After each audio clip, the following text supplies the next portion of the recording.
Welcome to Mahavani Diaries, where we dive deep into the layers of life, peeling back the veil to reveal the truth that hides in plain sight.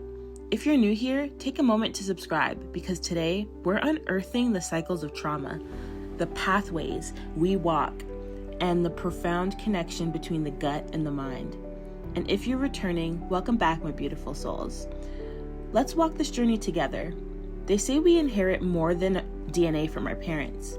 We inherit their paths, the way they navigate this world, the steps they take when they're scared, hurt, or unsure. Imagine it, your consciousness, standing at a fork in the road, two paths before you. One's familiar, worn down by the steps of those who came before. It's dark, yet somehow comforting. The other path, overgrown with weeds, shadows dancing in the unknown. That's the path of healing, and it terrifies most because it's uncharted territory. Trauma has a way of pointing us towards the familiar. Even when it harms us, it whispers, "This is the way. You've been here before. It's safer than the unknown." And so we step where our parents stepped, even if it leads us back into the fire. But why do we do it? Why do we choose the harm we know over the peace we don't? It's more than habit. It's neurological, it's physical, and it's spiritual. Childhood trauma carves pathways in the brain, grooves so deep that they feel like destiny. The amygdala, the brain's alarm system, becomes overactive, always scanning for danger. The hippocampus, where memories are shaped, shrinks, making it harder to process what's real and what's a flashback. And so, the brain learns survival at the expense of thriving.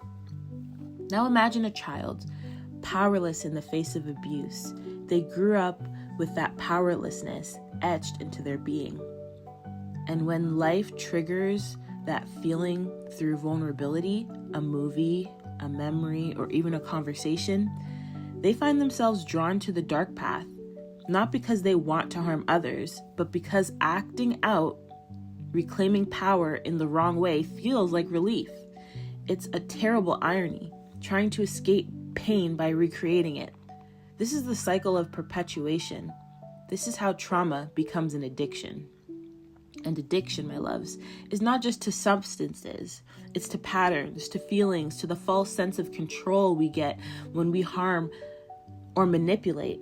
It's a sickness, a neurological condition birthed from brain damage in childhood. But it doesn't end there. Trauma doesn't just live in the brain. It lives in the gut. There's a reason they call it the second brain. The gut-brain axis is real. And what you feed your body feeds your mind. Low vibrational foods, processed junk, sugar, industrial oils don't just harm your stomach. They harm your clarity, your spirit, and they create a fog, dimming your senses and keeping you locked into those cycles. Think about it. When you're triggered and your stomach is inflamed, your anxiety spikes. Your gut sends signals to your brain saying something's wrong. But instead of clarity, you get chaos. And in that chaos, the dark path looks even more appealing.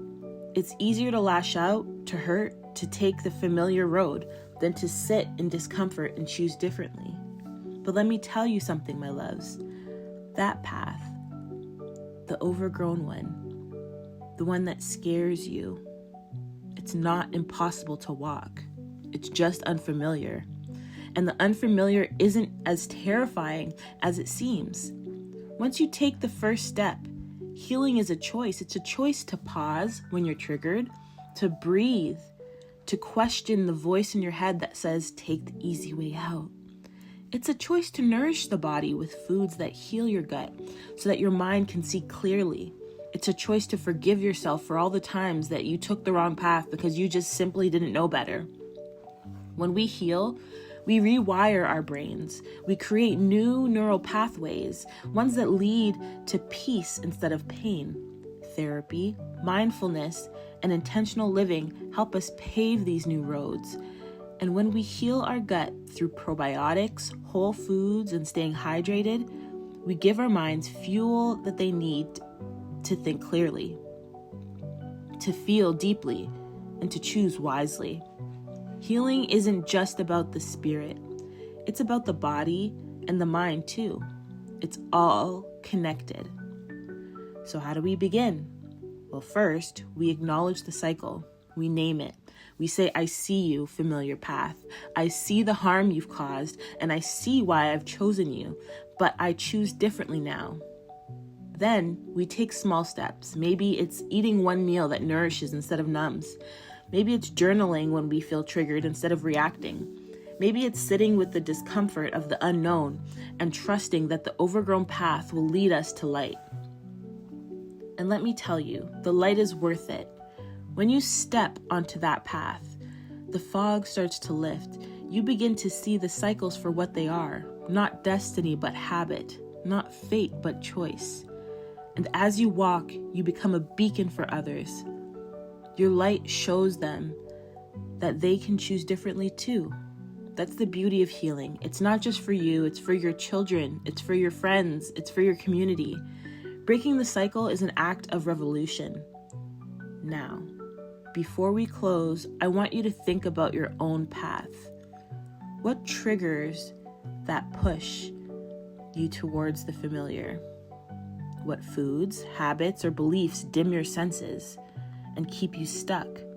And most importantly, what's one small step you can take today to choose differently? Reflect on that. Write it down. And if you need a guide, check out my journals.